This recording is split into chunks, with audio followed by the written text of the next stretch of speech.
As-tu déjà ressenti un frisson en regardant ton propre reflet dans un miroir? Et si je te disais que, selon certaines croyances islamiques, les miroirs ne sont pas de simples objets, mais qu'ils pourraient être liés au monde des djinns et de l'invisible? Reste bien jusqu'à la fin, car ce que tu vas découvrir va te surprendre. Mais avant de commencer, n'oublie pas de t'abonner à la chaîne Lumière de l'Islam et d'activer la cloche pour ne rater aucune de nos vidéos. Like cette vidéo si tu veux voir d'autres sujets aussi intrigants et surtout, reste toujours proche d'Allah en récitant tes prières et en demandant sa protection. L'islam est une religion de vérité et de clairvoyance. Allah nous a avertis que nous ne sommes pas seuls dans ce monde. Il existe des créatures invisibles que nous ne pouvons pas percevoir à l'œil nu. Parmi elles, les djinns, des êtres créés à partir du feu et qui vivent parmi nous, parfois sans que nous nous en rendions compte. Dans la sourate Al-Jinn, Allah nous révèle l'existence de ces créatures. Dit, « Il m'a été révélé qu'un groupe de djinns prêtèrent l'oreille, puis dirent, « Nous avons entendu un Coran merveilleux qui guide vers la droiture. Nous y avons cru et nous n'associerons jamais personne à notre Seigneur. » Ce verset prouve que les djinns écoutent et réagissent à ce que nous faisons,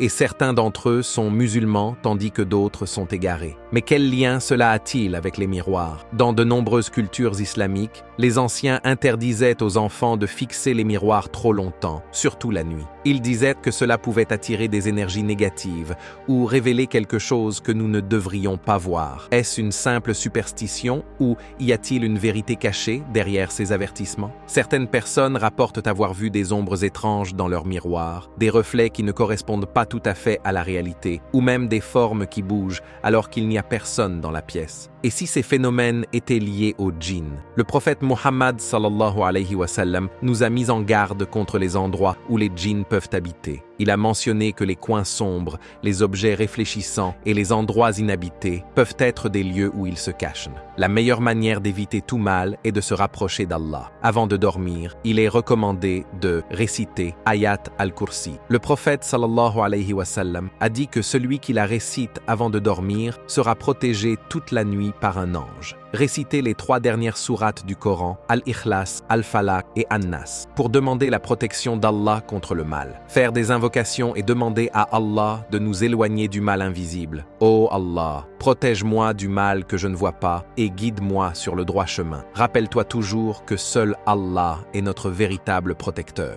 Des récits à travers l'histoire parlent de phénomènes étranges liés au miroir. Par exemple, une famille raconte qu'un miroir ancien dans leur maison semblait refléter une pièce différente de celle où il se trouvait réellement. Un homme dit qu'en se regardant dans le miroir tard la nuit, il a eu l'impression que son propre reflet lui souriait alors que lui-même ne bougeait pas. Une femme a brisé un miroir et, le soir même, a entendu des bruits étranges dans sa maison sans en comprendre l'origine. Est-ce que ce sont des coïncidences? Ou y a-t-il une vérité cachée derrière ces histoires? Nous ne devons ni tomber dans la peur, ni dans la superstition. Mais il est important d'être conscient que le monde invisible existe et qu'Allah nous a donné les outils pour nous protéger. Ne laisse pas un miroir face à ton lit la nuit. Ne fixe pas ton reflet trop longtemps dans l'obscurité. Évite d'avoir des miroirs anciens ou usés, surtout s'ils viennent de sources inconnues. Et surtout, n'oublie jamais de prier Allah et de rester proche de lui. Si cette vidéo t'a plu, abonne-toi à Lumière de l'Islam. Active la cloche, like la vidéo et partage-la avec tes proches pour qu'eux aussi connaissent ces vérités fascinantes. Et toi, as-tu déjà vécu une expérience étrange avec un miroir? Raconte-nous en commentaire. Qu'Allah nous protège tous. Amin.